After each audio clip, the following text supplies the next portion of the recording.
Perkenalkan, kami dari kelompok 18 akan mempresentasikan mengenai aplikasi AI asisten belajar untuk pelajaran mahasiswa yang disusun oleh saya Novia Dewi Fitriana dengan NIM 1031124000255 dan rekan saya Galuh Maharani 1031124000230. Pada era digital saat ini, teknologi sangat penting dalam memegang kendaraan untuk mendukung proses dalam belajar, terutama saat hadirnya berbagai aplikasi berbasis kecerdasan buatan atau AI. Salah satu inovatif yang dikembangkan adalah AI Asisten Belajar, yang merupakan sebuah program berbasis teks yang dibuat dengan menggunakan bahasa pemrograman Go. Program ini dirancang untuk membantu pelajar dalam mengelola materi pembelajaran secara efisien melalui berbagai fitur seperti pencatatan materi, pembuatan soal latihan, serta pengupahan jadwal belajar. Aplikasi ini bertujuan untuk meningkatkan produktivitas belajar dan manajemen waktu siswa. Tujuan dari aplikasi sederhana berikut adalah: pertama, membantu siswa untuk mencatat dan mengelola pembelajaran secara digital. Yang kedua, menyediakan fitur pembuatan soal latihan secara otomatis untuk memperkuat pemahaman materi. Ketiga, mengoptimalkan waktu belajar dengan mengatur jadwal berdasarkan waktu luang yang tersedia. Lalu yang keempat, mengintegrasikan algoritma pencahayaan dan pengurutan untuk mempermudah pengelolaan catatan belajar. Landasan teori, ada struktur data. Program ini menggunakan slash untuk menyimpan data dan waktu luang sangat berguna karena fleksibel dan mudah digunakan dalam pengelolaan data. Lalu ada algoritma pencarian. Terdapat dua jenis algoritma pencarian. Yang pertama pencarian sekuensial, yang kedua pencarian biner. Lalu ada algoritma pengurutan yang digunakan untuk menyusun catatan berdasarkan judul atau tingkat kesulitan. Lalu ada bahasa pemrograman Go. Go adalah bahasa pemrograman yang mendukung konkurensi dan efisiensi. Selanjutnya, pembahasan program. Yang pertama, struktur program dan tipe data. Program ini menggunakan tipe data khusus bernama catatan dengan atribut judul, isi, tanggal, dan tingkat kesulitan. Yang kedua, menu dan alur program.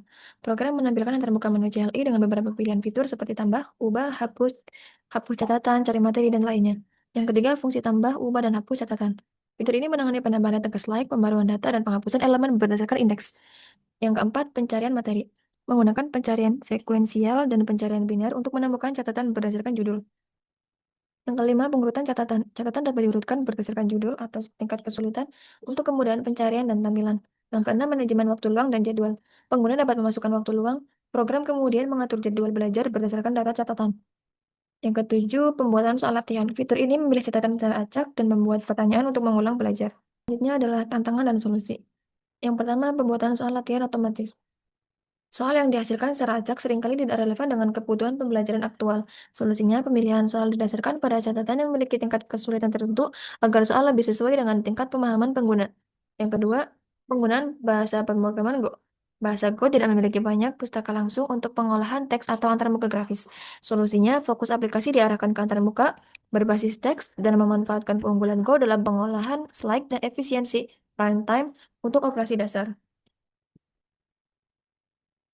Yang ketiga, tantangan dalam pengelolaan data. Saat pengguna menambah banyak catatan, pencarian dan pengurutan menjadi lambat jika tidak ditangani dengan struktur data dan algoritma yang tepat. Solusinya menggunakan kombinasi algoritma pencarian sekuensial dan biner serta menerapkan algoritma pengurutan sederhana seperti bubble sort untuk efisiensi pencarian berdasarkan kondisi tertentu. Yang keempat, pengelolaan waktu luang. Menyesuaikan catatan dengan jadwal belajar yang fleksibel sangat bergantung pada input pengguna dan bisa membingungkan tanpa panduan. Solusinya, program meminta input waktu luang dari pengguna, lalu secara otomatis mendistribusikan catatan yang harus dipelajari sesuai prioritas kesulitan. Untuk fungsi yang pertama merupakan fungsi tambah catatan. Fungsinya yang digunakan untuk menambahkan objek baru dari catatan. Seperti ini contohnya. Kita menu pilih satu, kemudian kita memilih menu judul. Misalkan Go. Untuk isinya, kita beri isinya dasar. Dan tingkat kesulitannya 1. Dan ya, catatan berhasil ditambahkan. Fungsi yang kedua merupakan fungsi ubah catatan, yaitu mengubah data catatan yang sudah ada berdasarkan indeks. Pertama, kita periksa apakah total catatan sama dengan 0. Jika iya, tampilkan pesan iya. Jika tidak, tidak. Lalu, ada variabel indeks catatan yang ingin diubah, mulai dari 0 hingga sekian. Buat objek baru catatan untuk menggantikan catatan yang lama, seperti judul baru, isi baru, dan tingkat kesulitan yang baru. Lalu ada daftar indeks untuk menginput daftar catatan. Misal, kita masukkan 2. Yang kita ubah 4. Karena saya tadi sudah masukkan 1 sampai 4 dan saya akan masukkan nomor 4. Karena saya sudah menginputkan nomor 1 sampai 4, 0 sampai 4, maka yang keluar adalah angka 4. Maka yang akan saya ubah adalah angka 4.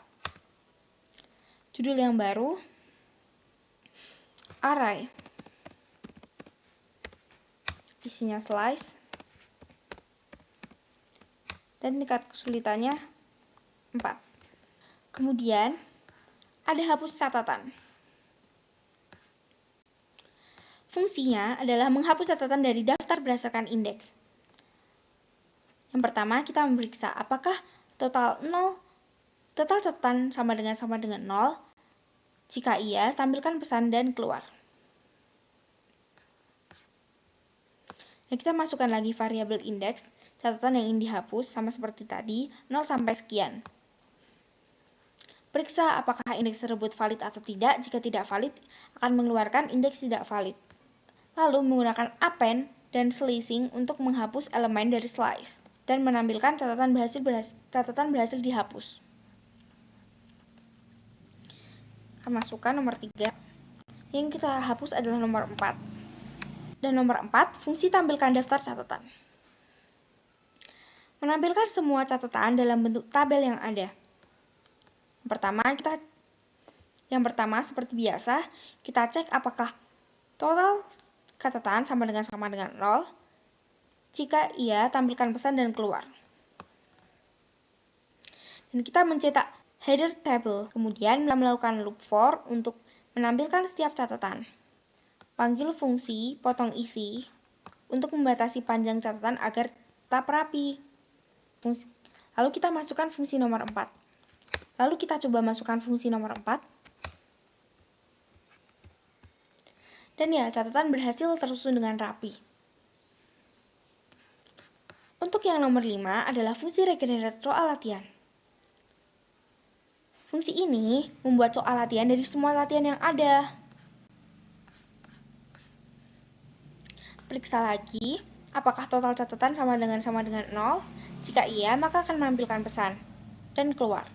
Kemudian kita buat loop untuk setiap catatan dan cetak seperti apa isi dari soal tersebut, apa isi dari N catatan tersebut.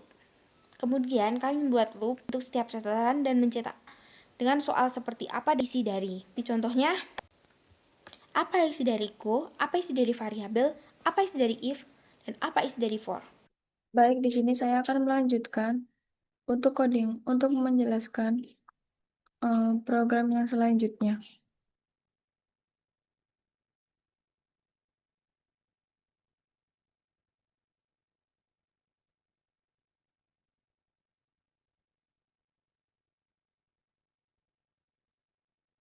Selanjutnya ada fungsi cari materi.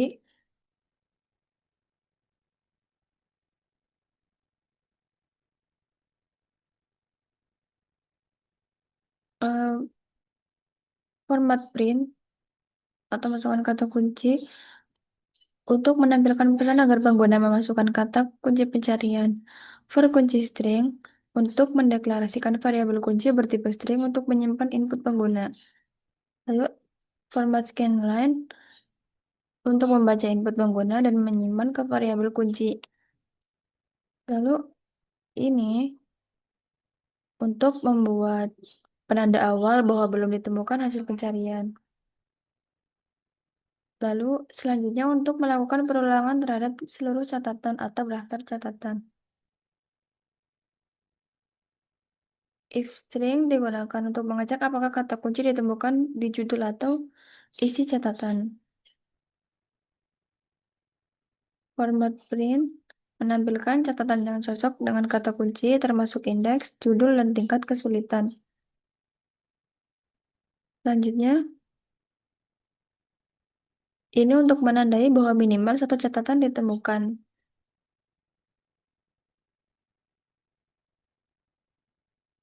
Setelah itu, fungsi yang selanjutnya adalah urutkan daftar catatan.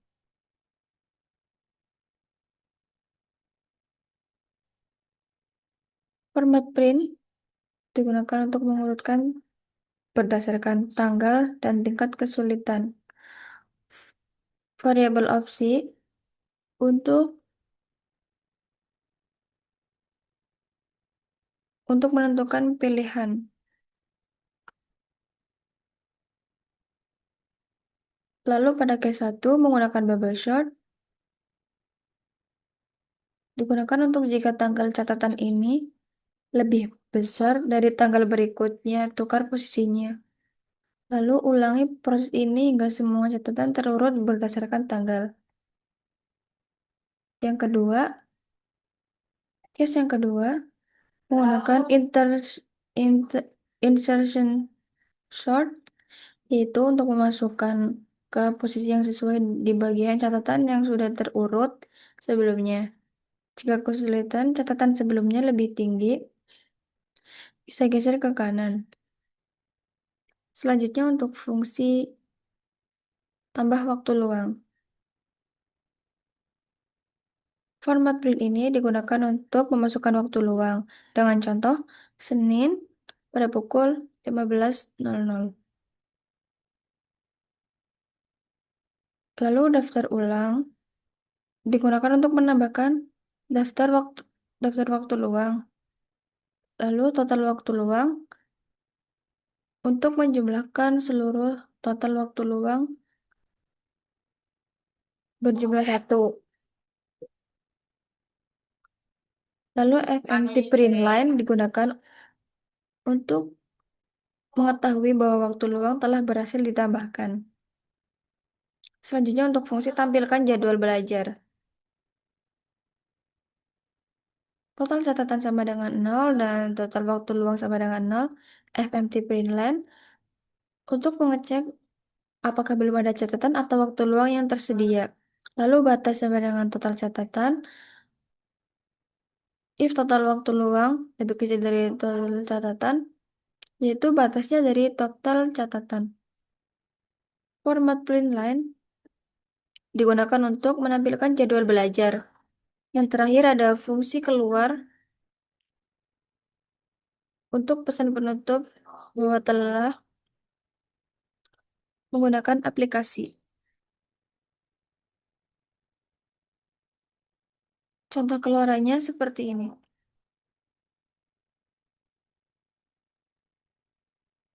Ini untuk menu yang ke-6. Selanjutnya untuk yang ke-7. Selanjutnya menu yang ke-8.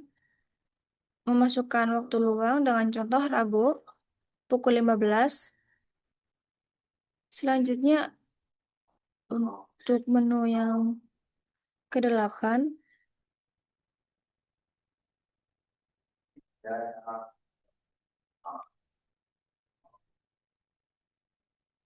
Lalu selanjutnya menampilkan menu ke-9.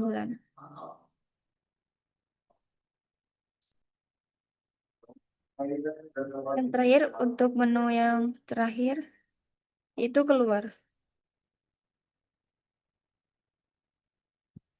Sekian penjelasan dari saya. Terima kasih, semoga materi yang kami sampaikan dapat bermanfaat untuk kita semua.